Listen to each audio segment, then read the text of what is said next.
No news only views. मुद्दे लगातार कहीं न कहीं ऐसे हैं जो आपके इर्द गिर्द से ही उठते हैं। आज हमारे साथ हैं स्टूडियो में तेज कुमार भगत, एडवोकेट तेज कुमार भगत। एमआईसी मेंबर भी रहे हैं, कांग्रेस की राजनीति में भी बहुत सक्रिय हैं। लगातार एक न एक ऐसे आंदोलनों में भी सक्रिय रहे हैं। खासकर राजीव गांधी जी के साथ भी एक पैदल मार्च में शामिल हुए थे। हम आपका स्वागत करते हैं। तेज कुमार जी, सबसे बड़ी चीज है कि जबलपुर को यानी इस शहर की जनता ये जानना चाहती है कि विकास की जो परिभाषाएं दी जा रही हैं वो क्या है। क्या विकास सही में हो रहा है या सिर्फ कहा जा रहा है? देखिए गंगा भैया, आपका बहुत अच्छा सवाल है ये कि आज विकास को लेकर के जो दावे किए जाते हैं, मुझे लग रहा है कि आज वो विकास से हम बहुत कोसों दूर पिछड़ते चले जा रहे हैं। पहले ये होता था कि लोग काम पर भरोसा करते थे और काम करने वाले लोग हुआ करते थे। आज सिर्फ मुझे लगता है उसकी एक पटकथा को लिखने का काम किया जाता है, लेकिन विकास पेपरों में है, लेकिन भौतिक रूप से अगर आप देखेंगे तो वो पूरी तरह से नदारद है। आज इस बात को मुझे कहने में कहीं कोई परहेज नहीं कि मैंने आप सब लोगों के माध्यम से, आप लोगों के आशीर्वाद से जबलपुर शहर में मैंने अपने पार्षदी कार्यकाल के लगभग 4 टर्म पूरे किए।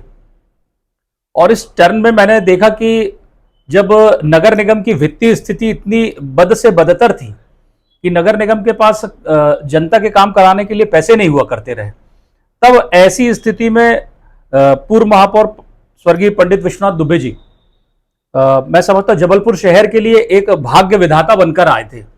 और उन्होंने जो विकास की गाथा को लिखा, उन्होंने जो एक विकास की गति दी और एक दिशा दिखाई, वो ही दिशा आज मैं समझता हूं कि जबलपुर शहर को जो थोड़ा परिवर्तन मिला है वो उनकी सोच का ही एक चमत्कार रहा है, नजरिया रहा है कि जिसके कारण हम एक कस्बे से निकल करके जबलपुर शहर को आज दूसरे लोग भी महानगर की श्रेणी में बोल पा रहे हैं। तेज कुमार जी, सबसे बड़ी चीज होती है आम जनता की मूलभूत जरूरतें, पानी, जी, सड़क, बिजली, सफाई। आपको क्या लग रहा है कि पानी, सड़क, सफाई ये मुद्दों में नगर निगम कितनी अपनी जिम्मेदारियां पूरी कर पा रही है? देखिए बिल्कुल सच है, बहुत अच्छी बात है कि आपने जो कहा है कि पहले किसी भी शहर का सबसे इम्पोर्टेंट जो जनता की ज़रूरतें हैं वो मूलभूत आवश्यकताएं, ज़रूरतें हैं, उसमें पानी, बिजली, सड़क और सफाई, ये निहायत मतलब उनके सबसे प्रमुख हर नगर निगम के, नगर पालिकाओं के ये एजेंडे होते हैं। इनको पूरा करना ही इनका सबसे पहला दायित्व होता है।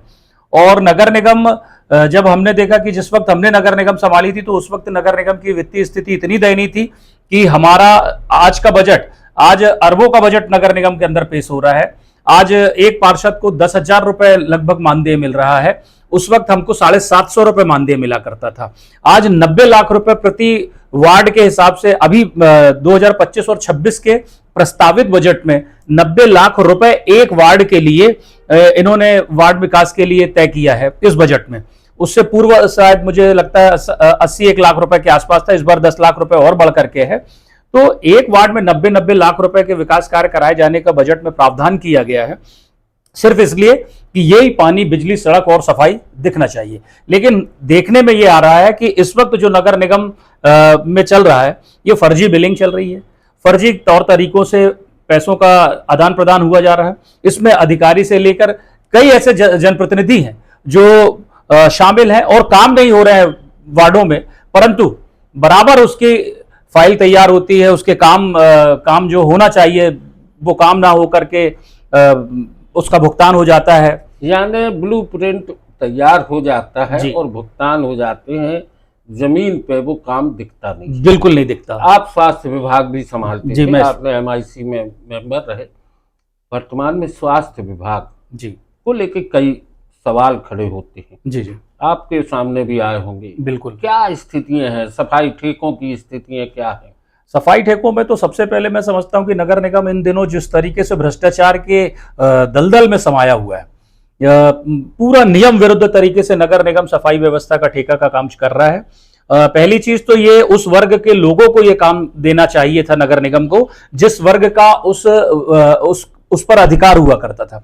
लेकिन उस वर्ग को काम न दे करके आप देखेंगे कि फर्म किसी SC ST OBC और दलित के नाम की फर्म रहेगी, सोसाइटी रहेगी, लेकिन इसका कर्ता धर्ता जो रहेगा वो एक पर्दे के पीछे से कोई बहुत बड़ा बाहुबली और कोई बहुत बड़ा चेहरे वाला या बहुत रसूख वाला आदमी रहेगा, वो पीछे से डील करता है। फिर वो क्या करता है कि फिर यहां पे नगर निगम के अब पहले हमारे पास तो 7 जोन हुआ करते थे, आज की तारीख में 16 जोन है नगर निगम में। 16 जोन में ये हो रहा है कि जो भी जिस जोन का CSI है वो कहीं ना कहीं अपने उन ठेकेदारों के साथ, उन समितियों के साथ मिली भगत करके, साठगांठ करके उन ठेकों में हिस्सेदार वो बन जाता है। वो अपनी नौकरी के साथ साथ उसमें ठेकेदारी का भी परसेंटेज उसमें तय हो गया है।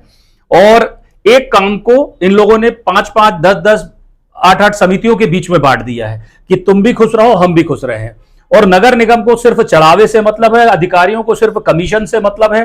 और पूरी सफाई व्यवस्था जो आज चौपट है उसका सिर्फ कारण यह है कि नगर निगम की जो सफाई व्यवस्था है वो आजकल समितियों के आधार पर कर दी गई।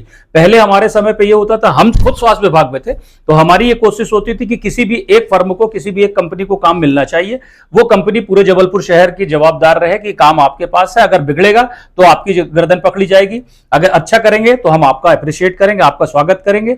लेकिन जनता को अगर तकलीफ अगर दी जाती है तो उसके लिए हम किसी भी कीमत पर बर्दाश्त नहीं करेंगे। लेकिन आज ऐसा है कि इस नगर निगम के कई माई बाप हैं और 4-4, 5-5 महीने लोगों की पेमेंट नहीं हो रही, 4-4, 5-5 महीने से भुगतान नहीं हो रहा है कर्मचारी। और सबसे बड़ा खेल जो हो रहा है बीटों पर हो रहा है। हर वार्ड में कम से कम मैं समझता हूं 40 से 45 सफाई कर्मचारियों की बीटें हैं। लेकिन यहीं पर वो चोरी होती है कि वहां पर कुछ लोगों के माध्यम से मिलकर के, जनप्रतिनिधियों के साथ मिलकर के, जनप्रतिनिधि भी वहां पर मौन हो जाता है, जनप्रतिनिधि की भी मौन स्वीकृति रहती है उन अधिकारियों के साथ। अधिकारी क्या करता है, वहां पर ठेकेदार को बोल देता है ठीक है उस काम को करना है आप, तो 40 के बदले आप वो 20 लेबर चुरा लेता है और 20 लेबर से काम कराता है। अब 20 लेबर का जो काम रहेगा वो इफेक्टिव होता है पूरे जनता को। वो कहीं ना कहीं मेरे घर की बीट होगी, आपके घर की बीट होगी, या किसी के घर के सामने की बीट होगी, जहां पर झाड़ू नहीं होगी, जहां पर नाली नहीं होगा, जहां से कचरा नहीं निकलेगा, जहां से नाले की सफाई नहीं होगी। वो 20 बीट के लोग, परिवार के लोग हमेशा प्रताड़ित होते रहते हैं। और उन 20 बीटों का जो पैसा रहता है ये अधिकारी, ये समितियां और ये ठेकेदार लोग मिल करके आपस में बांट लेते हैं और जनता को तकलीफ होती है। जनता सड़ान मारती हुई बस्तियों में रहती है, उनको संक्रामक रोगों का सामना करना पड़ता है।